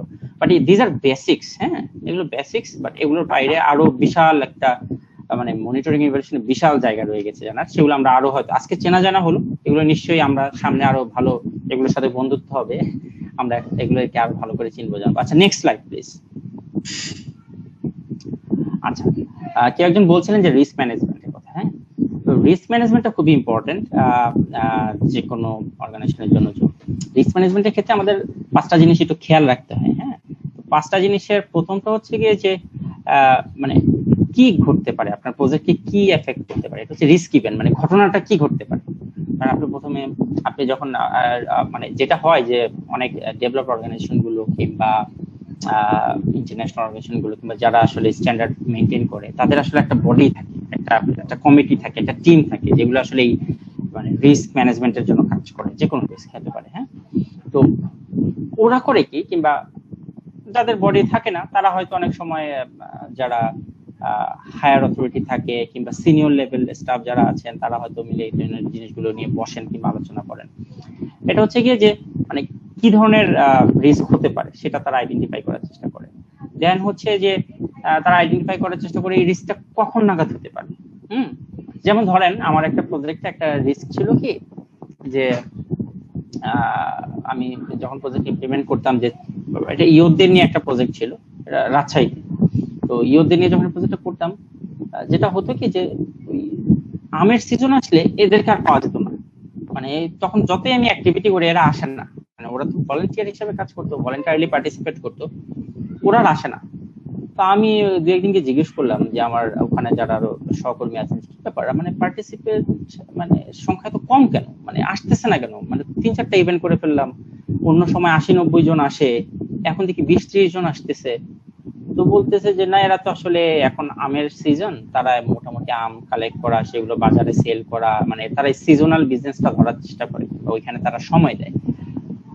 এটা একটা রিস্ক যে আপনি আপনার প্রজেক্ট কিভাবে আপনি ইমপ্লিমেন্ট করতে পারছেন না, কিংবা আপনি আসলে যেখানে আপনার মোর বেনিফিশিয়ারি পার্টিসিপেন্ট দরকার সেটা পাচ্ছেন না। এটা হচ্ছে ইভেন্ট। এটা কখন? আমের সিজন। এটা হচ্ছে কি রিস্ক টাইম ফ্রেম, যে কোন সময়ে এটা ঘটতে পারে, এটা আমের সিজন। আবার কোন সময় ঘটতে পারে যে আপনি পার্টিসিপেন্ট পাবেন না, হতে পারে যে রোজার সময় কিংবা ঈদের সময় আপনি পাবেন না, সবাই হয়তো বাড়ি চলে গেছে, যার যার বাড়ি চলে গেছে, আপনি পাচ্ছেন না। তো ওই টাইম ফ্রেমটা বের করতে হবে। তারপরে পসিবিলিটি, যেটা ঘটার সম্ভাবনা কেমন। যেমন ধরেন হয় অনেক সময় যে হরতাল দিয়েছে, আমরা এরকম ঢাকায় প্রজেক্ট করতেছি, বলতেছে হরতাল দিয়েছে, তাই আমরা বলতেছি হরতাল ঢাকায় আসলে খুব বেশি ইম্প্যাক্ট নাই, সো সমস্যা নাই, এটার পসিবিলিটি তেমন ইম্প্যাক্ট ফেলবে না। সো সেই ক্ষেত্রে আমরা পসিবিলিটিটাকে ধরে যে হরতাল দিলেও ঢাকায় সমস্যা হবে না, যেহেতু আমাদের প্রোগ্রাম ঢাকায়, আমরা এটা করে ফেলি। কিন্তু ধরেন 15 বছর কিংবা 20 বছর আগে আমরা প্রোগ্রাম করছি, হরতাল দিছে, মানে হচ্ছে প্রজেক্ট মানে প্রোগ্রাম ক্লোজড, অ্যাক্টিভিটি ক্লোজড, ওই দিন কোনো ধরনের কিছু করা যাবে না। সো ওই পসিবিলিটিটাকে বের করতে হবে। তারপর হচ্ছে আপনাকে ইম্প্যাক্টটা চিন্তা করতে হবে যে আসলে এটার ইম্প্যাক্ট কি হতে পারে, এই রিস্কটার ইম্প্যাক্টটা কি হতে পারে। এন্ড অলসো যে ট্রিগারিং ফ্যাক্টর, হ্যাঁ ফ্যাক্টরটা কি, মানে কোন বিষয়টা আসলে আপনাকে রিস্কটাকে ট্রিগার করবে। যেমন ধরেন আমি একটা উইমেন এন্টারপ্রেনারশিপ প্রোগ্রাম ম্যানেজ করতাম। হ্যাঁ, তো একবার হলো কি, আমরা ঢাকা বিশ্ববিদ্যালয়ে গেলাম একটা ওয়ার্কশপ করতে। তো ওখানে বিভিন্ন নারী উদ্যোক্তাদেরকে আমরা ডেকেছি। যেটা হয়েছে যে কি হলো, আমার সাথে আমার আরো সহকর্মী গেল আরো 4 জন, আমরা মোট 5 জন হচ্ছে কি আমাদের অর্গানাইজেশন থেকে রওনা হয়ে গেলাম ঢাকা বিশ্ববিদ্যালয়। তো ওখানে গিয়ে প্রোগ্রাম শুরু হতে তখন আর আধা ঘন্টা বাকি। তো আমরা কথাবার্তা বলছি, ওখানে আরো বিভিন্ন নারী উদ্যোক্তারা এসছেন, তারপর অনেক নারী নেত্রী এসছেন। একজন বলছে আপনারা নারীর ক্ষমতায়ন, নারীর অর্থনৈতিক ক্ষমতায়ন নিয়ে কাজ করছেন, তো আপনারা যে 5 জন এসছেন একজনও নারী নাই, এটা নিয়ে উনি খুব মানে একদম হাউকাউ করে একদম মানে বেশ ছিল, এটা কি প্রোগ্রামে এসেছে, এখানে তারা সবাই পুরুষ, এখানে কোনো নারী নেই। এখন মানে একটা আনফরচুনেট বিষয় হচ্ছে গিয়ে, মানে আমার একজন নারী সহকর্মী ছিলেন ওই প্রোগ্রামে, বাট ওই দিন উনি উপস্থিত ছিলেন না। আর বাকি আমার সাথে যে 4 জন এসেছেন, 2 জন আসলে অন্য প্রোগ্রামের, তারা দেখতে এসেছেন আসলে যে আমার প্রোগ্রামটা কি হয়, এখানকার পার্টিসিপেন্ট কারা, এক ধরনের নেটওয়ার্কিং করতে এসেছে পার্টিসিপেন্ট, খুবই বেকায়দায় পড়ে। এবং তারা একদম যে না এখানে নারীদেরকে সম্মান দেওয়া হয় না, ব্যাপক কথাবার্তা, ব্যাপক কথা, আমি খুবই বিপদে পড়ে গেছি। তো ট্রিগার করেছে হচ্ছে গিয়ে ফ্যাক্টরটা ছিল ওখানে আমার কোনো নারী সহকর্মী আমাদের সাথে যায় নাই। সো এই ফ্যাক্টরগুলো একটু খেয়াল রাখতে হবে, এটা এক এক সময় এক এক ফ্যাক্টর হতে পারে। যেমন গতকালকে বলছিলাম যে রিলিজিয়াস লিডারদের একটা বিষয়, যে 50 জনকে ইনভাইট করেছে, 47 জনই হচ্ছে মসজিদের ইমাম। এই বিষয়টা ট্রিগার করেছে যে আপনারা ধর্মীয় সম্প্রীতি নিয়ে কাজ করবেন, আপনারা তো আসলে মেজরিটি নিয়ে ঠেসে পড়ে রেখেছেন, সম্প্রীতি নিয়ে কিভাবে কাজ করবেন, এই ধরনের কিছু বিষয় আসে। তো এই ধরনের ফ্যাক্টরগুলো কাজ করে পরবর্তীতে, যদি আমরা সেটা মিটিগেশন করেছি ইনস্ট্যান্টলি, বাট এই ধরনের বিষয় একটু খেয়াল রাখতে হয়। আচ্ছা, নেক্সট স্লাইড। আচ্ছা, এই জায়গাগুলো একটু খেয়াল রাখতে হবে যে কি কি স্টেপ আছে। হ্যাঁ, রিস্ক ম্যানেজমেন্টের প্রসেসের ক্ষেত্রে কি কি স্টেপ আছে। আপনাকে যেটা হচ্ছে প্রথমে আইডেন্টিফাই করতে হবে। ধরেন আপনি যে হ্যাঁ এটাই তো আমার, ধরেন আপনার রিস্ক কিছু একটা ঘটে গেছে, একটা ঘটনা চলে এসেছে। এখন প্রথমে এর আগের স্লাইডে আমরা আলোচনা করেছি যে কি কি বিষয় মাথায় রাখতে হবে। আর এই স্লাইডটা হচ্ছে ধরেন ঘটনা একটা ঘটে গেল, একটা মানে একটা বিপদ কিছু এসে বললো কিংবা একটা ঝামেলা এসে বললো, ওই ঝামেলাটা কি এটাকে ভালোভাবে আইডেন্টিফাই করতে হবে। এই ঝামেলাটা কি হতে পারে, এটা নেচার কি, এটা কি ধরনের সমস্যা করতে হবে, সেটাকে আপনি ভালোভাবে আইডেন্টিফাই করবেন। করে দেন আপনি এটাকে কাউকে অ্যাসাইন করবেন। যেমন ধরেন মানে অ্যাসাইন করা বলতে আপনার অর্গানাইজেশনে অনেক লোক থাকে, কেউ হয়তো ধরেন ওই বিল্ডিং এ ঢোকার সময় একজন সিকিউরিটি গার্ড থাকে, তার দায়িত্ব হচ্ছে গিয়ে যে যাবে যে বের হবে তার ওই নাম ঠিকানা ফোন নাম্বার এগুলো লিখে রাখবে, চেক করবে, উপরে ফোন দিবে, হ্যালো স্যার উমুক দেখা করতে এসছেন, মিস্টার উমুক দেখা করতে এসছেন, আপনার সাথে কথা বলতে চান, ওনাকে উপরে পাঠাবো, মানে এই ধরনের বিষয়, এটা হচ্ছে নিচে গার্ডের তার দায়িত্ব। এরপরে ধরেন আপনি হয়তো আপনার ফিল্ড কোঅর্ডিনেটর আছে, ফিল্ডে কোনো ঝামেলা হয়েছে এবং সেটা হয়তো সে ম্যানেজ করতে পারবে। আবার ধরেন প্রোগ্রাম ম্যানেজার আছে, এখানে হয়তো সে ওভারঅল প্রোগ্রামটাকে ম্যানেজ করছে। কিছু জিনিস আছে হচ্ছে ধরেন আপনি হয়তো ডোনারের সাথে কমপ্লাই করেননি, ডোনারের কোনো শর্ত ছিল সেগুলো আপনি মানেন না, ডোনার খেপে গেছে, মানে খেপে গিয়ে ডোনার তো চিল্লাপাল্লা করে না, এই এটা সেটা শাউট তো আর করে না, মানে ডোনার খুব সুন্দর ভদ্র ভাষায় আপনাকে ইমেল দেয়, মানে সেটাতে আপনি বুঝবেন যে সে মোটামুটি রেগে গেছে। হ্যাঁ, তো সেই ক্ষেত্রে তখন প্রোগ্রাম ম্যানেজারের কাজ হবে না, তখন হয়তো কান্ট্রি রিপ্রেজেন্টেটিভ কিংবা অর্গানাইজেশন হেড, এক্সিকিউটিভ ডাইরেক্টর, সে হয়তো সরাসরি কথা বলবে। সেটা অ্যাসাইন করবেন যে এই বিষয়টাকে কাকে হ্যান্ডেল করতে দিবেন, কে এই বিষয়টা ডিল করবে, কে এই বিষয়টা মিটিগেট করবে। হ্যাঁ, সেটা অ্যাসাইন করতে হবে বেসড অন দা রিস্ক। ধরেন একটা রিস্ক হচ্ছে গিয়ে যে আপনার নিচে দুইটা গেট তৈরি হয়ে গেছে, একটা গেটে আপনার সিকিউরিটি স্টাফ থাকে, আরেকটা গেটে সিকিউরিটি স্টাফ নাই। তো আসলে তখন আপনি হয়তো এই রিস্কটাকে অ্যাসাইন করবেন যে আমরা নতুন সিকিউরিটি স্টাফ না আনা পর্যন্ত তুমি ভাই দুইটা গেটের দিকে নজর রাখবা। সো এটা তাকে অ্যাসাইন করছেন। আপনি যদি যে কোনো কিছু যেটাই পান, যে সমস্যায় পান, নিয়ে গিয়ে প্রোগ্রাম ম্যানেজারের উপর ডাম্প করা শুরু করেন, সে আসলে কোনো দিকে মনোযোগ দিতে পারবে না, তখন আসলে কিছু কাজ হবে না। দেন হচ্ছে অ্যানালাইজ করা। ওকে, সো নাও অ্যানালাইজ করছি যে আসলে আমরা তো তাকে দিলাম, এখন এটাকে অ্যানালাইজ করে এটা কি রিস্ক হতে পারে, এটা সামনে আমরা এটার রেমেডি না আসা পর্যন্ত কিংবা নতুন করে সলিউশন সলভ না করা পর্যন্ত আসলে এটাকে আমরা কিভাবে ঠেকিয়ে রাখতে পারি, কিভাবে আমরা কি ব্যবস্থা নিতে পারি, কি ইনিশিয়েটিভ নেওয়া যেতে পারে সেগুলো।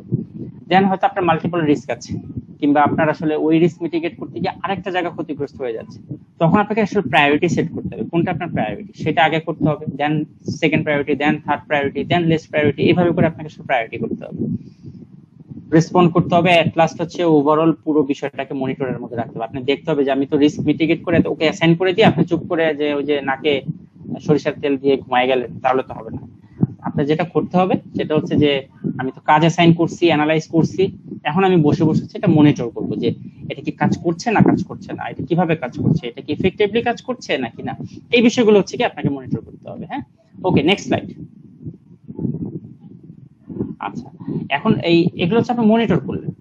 রিস্ক ম্যানেজমেন্টের জন্য এটা যেটা বলেছিলাম যে শুরুতে, যে রিস্ক ম্যানেজমেন্টে একটা বড় থাকে যে একটা বডি থাকে, হ্যাঁ, অর্গানাইজেশন গুলোতে যারা রিস্ক ম্যানেজমেন্ট করে। তো অনেকের যে তারা করে কি একটা রিস্ক ম্যানেজমেন্ট প্ল্যানই তৈরি করে রাখে সবসময়। ওই প্ল্যানের আন্ডার অনেক কিছু থাকতে পারে, এটা আপনার কোড অফ কন্ডাক্ট থাকতে পারে, যেটা হয়তো যে আপনার সেক্সুয়াল হ্যারাসমেন্ট যাতে না হয়, কেউ যাতে সেক্সুয়ালি হ্যারাস না হয়, ভার্বালি হ্যারাস না হয়, সেই ক্ষেত্রে অর্গানাইজেশন গুলো একটা কোড অফ কন্ডাক্ট তৈরি করে এবং সবাইকে সেটা সেই পলিসি মানতে বাধ্য করে। সেটা হতে পারে ড্রাইভারদের জন্য হয়তো ভেহিকেল পলিসি থাকে, সেই পলিসি তৈরি করা হয়, সেগুলোর উপর কাজ করে।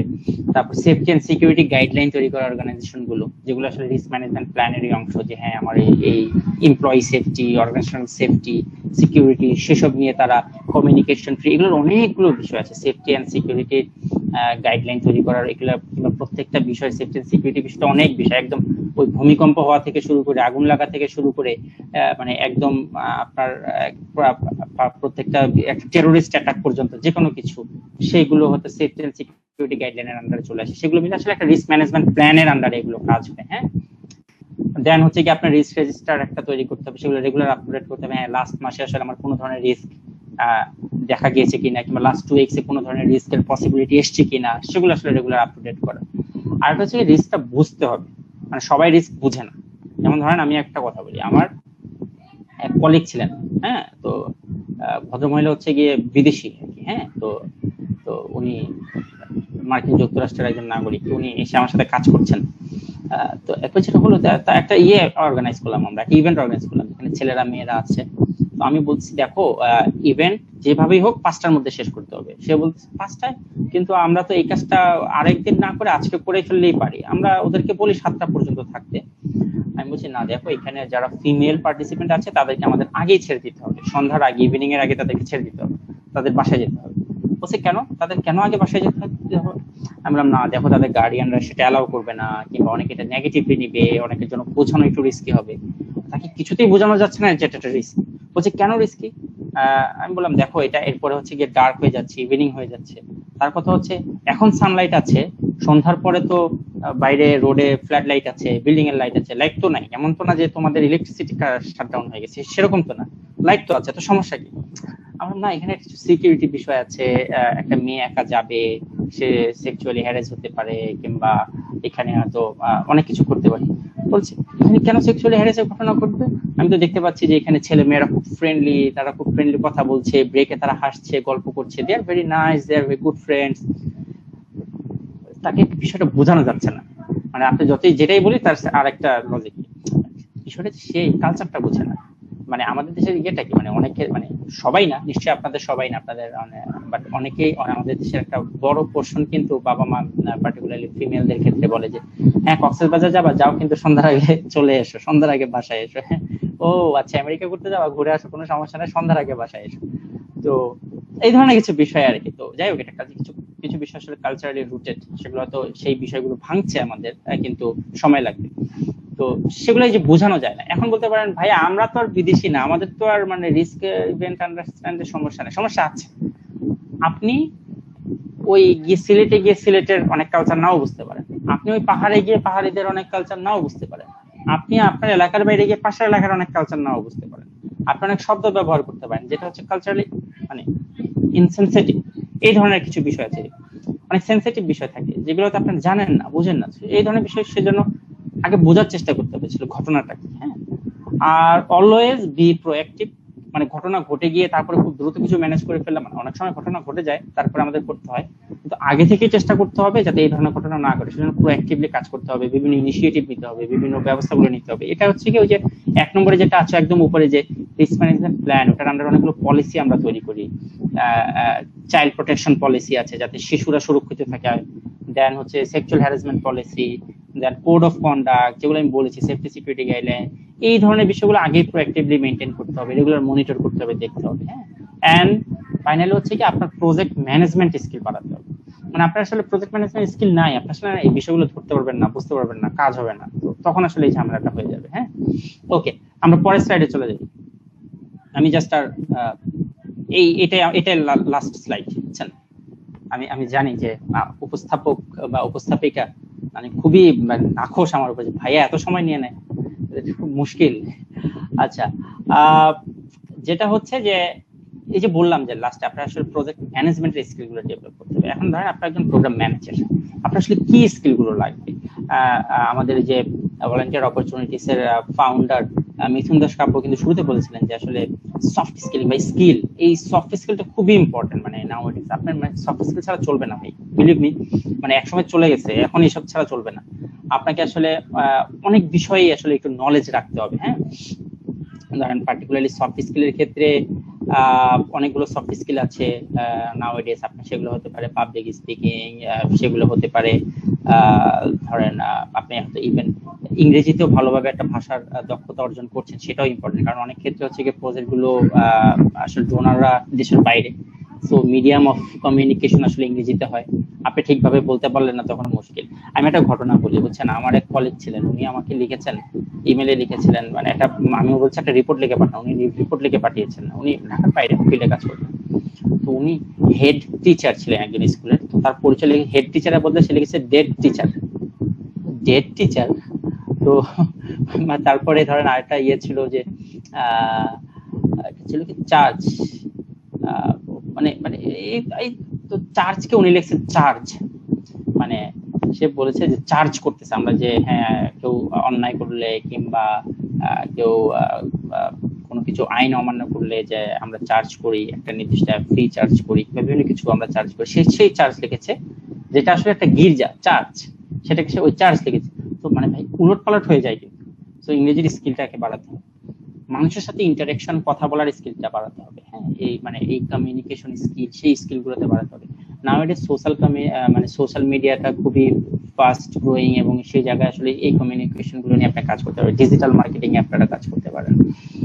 সেই স্কিলগুলো, এই সফট স্কিলগুলোতে আসলে অনেকে হচ্ছে গিয়ে এক্সেল এর কাজ, ওয়ার্ড এর কাজ, আর যারা আসলে রিসার্চ প্রোগ্রাম ম্যানেজ করবেন, রিসার্চ ম্যানেজ করবেন, তারা স্ট্রাটা দেন, এসপিএসএস, আরো যে আর প্রোগ্রামিং, এই বিষয়গুলো নিয়ে অবশ্যই জানা থাকতে হবে। হ্যাঁ, এগুলো না ভাই, এগুলো যদি মনে করেন না জানলেও চলবে, চলে এসছি ভাইয়া, সামনে বিপদে পড়বেন, একদম সিম্পল কথা ভাই, সামনে বিপদে পড়বেন, এগুলো জানতে হবে, এগুলো একদম শিখতে হবে, এগুলো না হলে মুশকিল।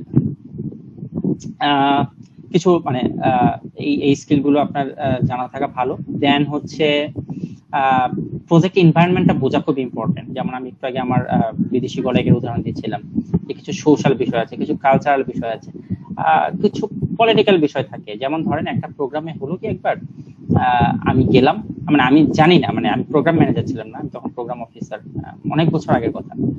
তো ওখানে গেলাম, আমাকে দাওয়াত দিল যে আপনি তো প্রোগ্রাম ঢাকা থেকে আসেন। আমি তখন গিয়েছি উত্তরবঙ্গে একটা ডিস্ট্রিক্টে কাজ করতে গিয়েছি। তো আমাকে ইনভাইট করেছে, আপনি আসেন, কিছু বলবেন, অতিথি হিসেবে আসেন। তো আমি গিয়েছি। তো ওখানে যাওয়ার পরে যেয়ে দেখলাম যে ওখানে স্থানীয় মানে একজন এসছেন, পলিটিক্যাল লিডার এসছেন, আরো যারা অন্যান্য সিভিল সোসাইটি মেম্বার এসছেন। পলিটিক্যাল লিডার যিনি এসছেন, উনি এই প্রোগ্রাম নিয়ে কোনো কথা বলেন নাই, প্রোগ্রামের ধরন, প্রোগ্রামে কি, সেসব নিয়ে কোনো কথা বলেন। উনি বলে চলেছেন কেন তার রাজনৈতিক দলকে ক্ষমতায় আসতে হবে, কেন তার রাজনৈতিক দল ক্ষমতায় থাকা খুব জরুরি, কেন তিনি যে রাজনৈতিক মতাদর্শে বিশ্বাসী এবং তার যে দলটা সেই রাজনৈতিক মতাদর্শ প্রমোট করে থাকে, সেইটা কেন গুরুত্বপূর্ণ। সেগুলো নিয়ে কথা বলছেন, কিন্তু আমরা আসলে সবাই কাইন্ড অফ একটা ব্ল্যাঙ্ক ফেস নিয়ে তাকায় আছি যে আসলে কি বলছেন। হ্যাঁ, তো এই যে তখন মানে এখন বিষয় হচ্ছে যে ভাইয়া তাহলে এগুলোকে এদেরকে আমরা কি করবো। মানে আপনাকে আসলে আগেই ধারণা রাখতে হবে কোন ধরনের মানে অনেক অনেক প্রজেক্টে আসলে পলিটিক্যাল লিডারদের ইনভলভমেন্ট থাকে, তারা স্টেক হোল্ডার থাকে, পার্টিকুলারলি মানে যারা জনপ্রতিনিধিরাও আসলে কোনো না কোনো পলিটিক্যাল পার্টি কিংবা মতাদর্শ, ইডিওলজিতে বিশ্বাসী। কিন্তু জনপ্রতিনিধিরা কিন্তু আসলে তারা ইলেক্টেড রিপ্রেজেন্টেটিভ। সো আমরা এরপরে আমি যেটা করলাম, আমি একটা রিকমেন্ড করলাম আমার প্রোগ্রাম ম্যানেজারের কাছে, রিপোর্ট করলাম যে আসলে আমরা পলিটিক্যাল লিডার এইভাবে না নিয়ে এসে আমরা জনপ্রতিনিধিদেরকে ইনভাইট করব এবং আইডেন্টিফাই করব কোন ধরনের জনপ্রতিনিধি এই বিষয়গুলো বোঝেন এবং এইগুলো নিয়ে কথা বলতে পারেন। হ্যাঁ, মানে এটা হয়তো আমাদের কান্ট্রির কালচার কিংবা নেচার, যে অনেক সময় দুইটা পাঁচটা কথা আমরা পলিটিক্যাল ইডিওলজির কথা বলেই ফেলি, যে কোনো ইভেন্টে যাই, এটা হতে পারে। বাট অ্যাটলিস্ট কিছু কথা তো বলতে হবে। আপনি হয়তো যে বনায়ন নিয়ে কোনো কর্মসূচি নিয়েছেন, সে বনায়ন নিয়ে তো কিছু বলতে হবে। একদম এক দুই লাইন না বললেও তো মুশকিল। তো তখন থেকে আমরা যে অমুক দলের সাধারণ সম্পাদক, অমুক জায়গার অমুক জেলার দপ্তর সম্পাদক, এইসবে আমরা যাইনি। আমরা আসলে তখন ঠিক করেছি কে নির্বাচিত জনপ্রতিনিধি, আমরা তাকে দেখেছি যে এখানকার স্থানীয় উপজেলার চেয়ারম্যান উনি এসছেন, এখানকার সম্মানিত সংসদ সদস্য, উনি রাজনৈতিক দল না কিন্তু সংসদ সদস্য, যিনি হচ্ছেন একজন জনপ্রতিনিধি, তাকে আমরা ডেকেছি। কারণ জনপ্রতিনিধিদের এঙ্গেজ করা ছাড়া কোনো ডেভেলপমেন্ট আসলে অ্যাক্টিভিটি করা যাবে না।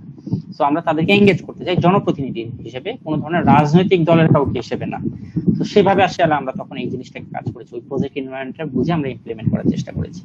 মাঝে মাঝে কিছু আপনি হয়তো অনেক স্ট্রাকচারাল কিংবা ফিজিক্যাল বিষয় আপনাকে খেয়াল রাখতে হয়। লাইক ধরেন আপনি একটা বড় ইভেন্ট করবেন কিন্তু আসলে ওখানে বড় ভেন্যু নাই, তখন আসলে প্রবলেম। আপনি তখন সেটাকে ওই অনুযায়ী চিন্তা করে আপনাকে আসলে নতুন করে ডিজাইন করতে হবে কিংবা চিন্তা করতে হবে। ম্যানেজমেন্টের নলেজ এবং স্কিল, এই যে গতকালকে থেকে শুরু করে আজকে পর্যন্ত আমরা এই যে প্রজেক্ট ম্যানেজমেন্টের বিভিন্ন ধাপ, একদম প্রপোজাল, বাজেটিং, তারপর risk management, time management, scope, project scope, আর বিভিন্ন বিষয়ে যে আলোচনা করেছি, এই নলেজ গুলো নাই, কিন্তু আপনি একজনকে ম্যানেজার বানায় ফেলছেন এবং সে আসলে তখন কিন্তু এই কাজগুলো করতে পারবে না।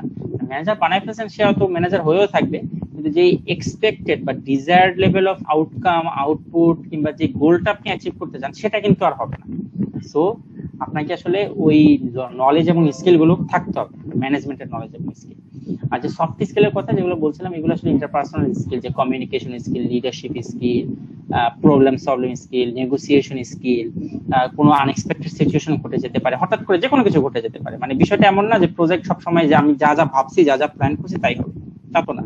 অনেক সময় অনেক মানে অপ্রত্যাশিত অনেক কিছু ঘটে যেতে পারে, কোনো অ্যাক্সিডেন্ট হয়ে যেতে পারে, কোনো দুর্যোগ ঘটতে পারে, কোনো কিছু হঠাৎ শাটডাউন হয়ে যেতে পারে। যেমন কোভিড আসছে, আমরা যেইভাবে প্রজেক্ট কোভিড শুরু হওয়ার আগে 1 বছর 2 বছর আগে থেকে যে প্রজেক্ট প্ল্যান নিয়ে আগাচ্ছিলাম, কাজ করছিলাম, হঠাৎ করে যখন কোভিড এসছে আমরা কিন্তু থামিয়ে দিয়েছি। মানে এই ট্রেনিংটা কিন্তু আমরা ইন পার্সন করতে পারতাম, কিন্তু আমাদের এখানে একটা আনএক্সপেক্টেড সিচুয়েশন কোভিড-19 শুরু হয়ে গেছে, তো আমরা এখন একটা অনলাইনে নিয়ে এসেছি। এই ধরনের অনেক কিছু চেঞ্জ আসলে আমরা ট্যাকল করার মতো অবস্থায় থাকতে হবে। তো এগুলো হচ্ছে কি স্কিলস, মানে সীমাবদ্ধ না যে এই কয়টা স্কিল থাকলেই হবে, মানে বাট এই স্কিলগুলো থাকতে হবে, এগুলো হচ্ছে কি স্কিলস। এরপরে এছাড়া আরো অনেকগুলো স্কিল নিয়ে আমাদের আরো কাজ করার সুযোগ আছে। So next slide. Okay, thank you বলার আগে একটু জাস্ট আমি বলি, আমরা গতকালকে থেকে যে ইয়েগুলো আমরা দেখেছি কিংবা আলোচনা করেছি, জাস্ট 1 মিনিট সময় নেব একটু রিক্যাপ করার জন্য। হ্যাঁ, আমরা কি কি গতকালকে থেকে আমরা করেছিলাম। লাইক আমরা করেছি, আমি জানি না স্লাইডটা যদি একটু শেয়ার করা যেত, আমি জানি না আপনাদের কাছে স্লাইডটা আছে কিনা, আমাদের তাসিনের কাছে যদি গতকালকে স্লাইডটা থাকতো ভালো হতো। ওকে, যদি শেয়ার করছি গতকালকেটা, ওকে জাস্ট একটা স্লাইডগুলো জাস্ট দ্রুত একটু করে যান, যাতে আমাদের আসলে আমরা রিক্যাপ করতে পারি যে আমরা ফার্স্ট থেকে আজকে সেকেন্ড ডেতে আসলে আমরা কি জিনিসগুলো টাচ করেছি, কোন কোন স্টেপের সাথে পরিচিত হয়েছি, আমরা কি কি স্টেপগুলো জেনেছি এবং এগুলো নিয়ে ফার্দার কোথায় কাজ করার সুযোগ আছে। আমরা জাস্ট একদম ফার্স্ট টু লাস্ট একটু দেখে নিই, তাতে আমাদের মাথায় থাকবে। আদারওয়াইজ দেখা যায় আমরা ভুলে যাই, মানে ইভেন্ট শেষ, ওয়ার্কশপ শেষ, আমরা ভুলে যাই, তখন আসলে মুশকিল হয়ে যায়। হ্যাঁ, ওকে। সো আমরা প্রথমে দেখেছি যে প্রজেক্ট কি আর প্রজেক্ট ম্যানেজমেন্ট কি, এটা আপনাদের মনে আছে কিনা। প্রজেক্টটা হচ্ছে কি ওই যে ডেডলাইন থাকবে, মনে রাখবেন কিন্তু, মানে একটা এন্ড থাকবে, একটা স্টার্ট থাকবে, একটা এন্ড থাকবে, হ্যাঁ, একটা টেনিউর থাকবে, একটা ডিউরেশন থাকবে, এটা হচ্ছে প্রজেক্ট। আর ওই প্রজেক্টটাকে ম্যানেজ করার জন্য যে অ্যাপ্লিকেশন, যে প্রসেস, যে মেথড, যে নলেজ, যে স্কিল আমরা অ্যাপ্লাই করব, ওটা হচ্ছে প্রজেক্ট ম্যানেজমেন্ট। Next slide.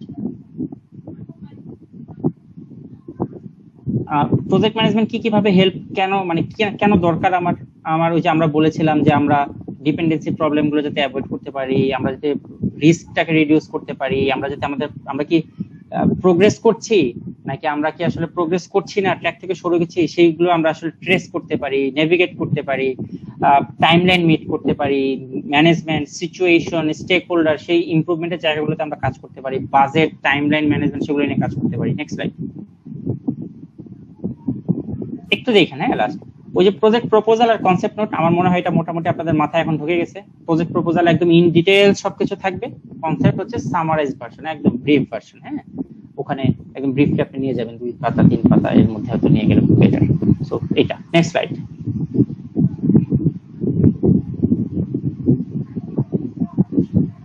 আচ্ছা, প্রজেক্ট সাইকেল যেটা আমি লিখেছিলাম, যেটা ওয়ার্ল্ড ব্যাংকের একটা সাইকেল এবং ওয়াইডলি ইউজড, এবং যে প্রথমে আমরা আসলে একটা কনসেপ্ট নোট লিখবো, তারপরে সেখানে আমরা আসলে একটা প্রিপারেশন নিব, বাজেট কি হবে সেই বিষয়গুলো নিয়ে আমরা ফিক্স করে ফেলবো, প্রিপারেশনের ডিজাইন করব, দেন অ্যাপ্রাইজালে গিয়ে আসলে আমরা একটা ড্রাফট করব, যে লিগ্যাল প্রসিডিউর গুলো কি, অ্যাপ্রুভাল প্রসিডিউর গুলো কি, সেগুলো আমরা ড্রাফট করব। নেগোসিয়েশন বা অ্যাপ্রুভালে গিয়ে আমরা আসলে নেগোশিয়েট করব, এখানে কমানো যায় কিনা, বাড়ানো যায় কিনা, এবং হচ্ছে সাইন করব, অ্যাপ্রুভড হবে, ডোনার অ্যাপ্রুভ করবে, আপনার দেন আপনি হচ্ছে কি রেডি ফর ইমপ্লিমেন্টেশন। তারপর আপনি ইমপ্লিমেন্টেশনে গেলেন, অ্যাক্টিভিটি করলেন, তো ইমপ্লিমেন্টেশন শেষ হয়ে গেল, দেন হচ্ছে কি আপনি প্রজেক্ট শেষ, ইমপ্লিমেন্টেশন শেষ মানে অ্যাক্টিভিটি শেষ, এখন হচ্ছে কি আপনি এগুলোকে ইভালুয়েট করবেন কি কি করছেন। So this is how last আপনি একটা রিপোর্ট দিবেন। Next slide. Okay, so project proposal, আমরা প্রজেক্ট প্রপোজালের বিভিন্ন মানে একটা জিনিস আপনারা খেয়াল করবেন, এখানে আমি দেইনি প্রপোজালের, এটা তো একদম ফার্স্ট টু লাস্ট একটা কিন্তু থাকবে, হেডলাইন দিবেন, মানে একটা টাইটেল থাকবে কিন্তু। হ্যাঁ, ইভেন যখন আপনারা কনসেপ্ট নোট দিবেন, টাইটেল ছাড়া চলে যান না, টাইটেলটা দেখে আসলে বুঝবে যে আসলে এটা কি। হ্যাঁ, প্রজেক্টটা কি শুরু করবে, একটা এক্সিকিউটিভ সামারি থাকবে, আপনি প্রোগ্রাম স্টেটমেন্ট করবেন, আপনি তারপর জাস্টিফিকেশন দিবেন, রেশনালিটি গিয়ে একদম specific clear goals and objectives থাকবে, কথা কিন্তু খুব ক্লিয়ার, একদম অবজেক্টিভও খুব ক্লিয়ার, গোলও খুব ক্লিয়ার, কোনো বায়বীয় কথাবার্তা এখানে হবে না। প্রোগ্রাম অ্যাক্টিভিটিস গুলো আপনি দেখাবেন, সেগুলোর ইমপ্যাক্ট কি, অনেকে অ্যাড করে সাস্টেইনেবিলিটি পার্ট অ্যাড করে আলাদা করে, যে এই প্রোগ্রামটা কিভাবে সাস্টেইনেবল হবে, অনেকে অ্যাড করে না, অনেকে অ্যাড করে। আজকাল এটা ডোনারদের জন্য খুব পছন্দের একটা পয়েন্ট, যে সাস্টেইনেবিলিটি কি, তোমাকে যে আমি ফান্ড করব, তোমার প্রজেক্ট করলা, এটা সাস্টেইনেবিলিটি।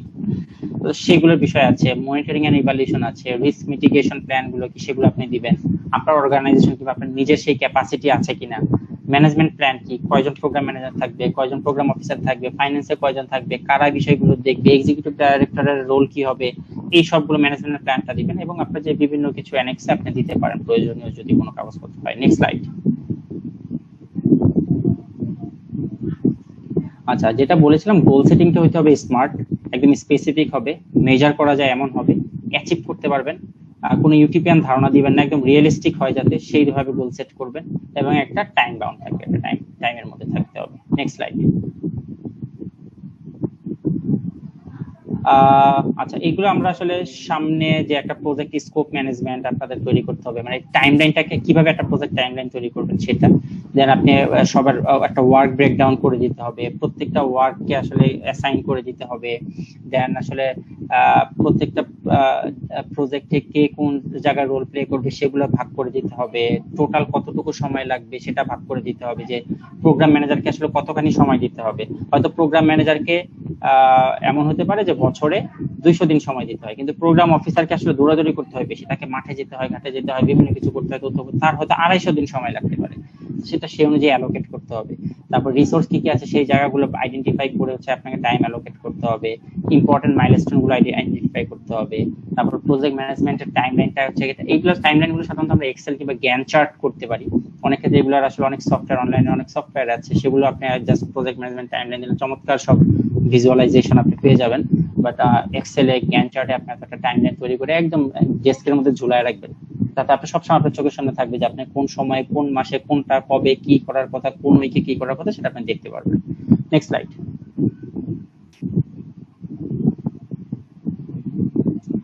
স্কোপটা নিয়ে আমি অলরেডি আজকে আলোচনা করেছি যে কি করতে পারবেন, কি করতে পারবেন না, এটা হচ্ছে আপনার প্রজেক্টের স্কোপ। কি কি লিগ্যাল বাইন্ডিংস আছে, কি কি নাই, এটা হচ্ছে কি প্রজেক্টের স্কোপ। সিম্পল, যে আমি এটা করতে পারবো, এটা করতে পারবো না, প্রজেক্টে এইটুকু করা যাবে, এইটুকু করা যাবে না। Next slide.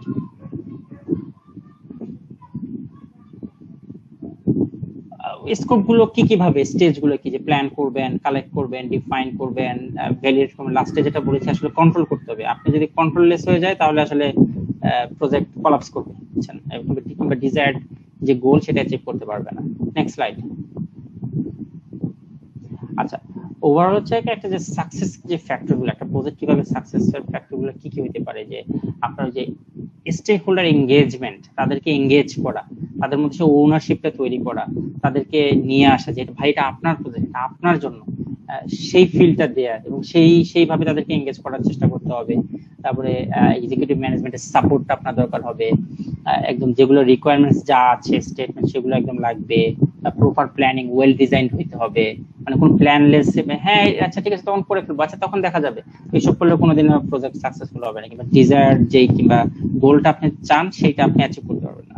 রিয়েলিস্টিক এক্সপেকটেশন হইতে হবে, মানে একদম আনরিয়েলিস্টিক, একদম অমুক করে ফেলবো, তুমুক করে ফেলবো, এই প্রজেক্টের মাধ্যমে এই জিনিস জয় করে ফেলবো, ওই জিনিস করে ফেলবো, মানে আনরিয়েলিস্টিক বিষয় আসলে গেলে হবে না, তাহলে আসলে আপনি সাকসেসফুল হবে না।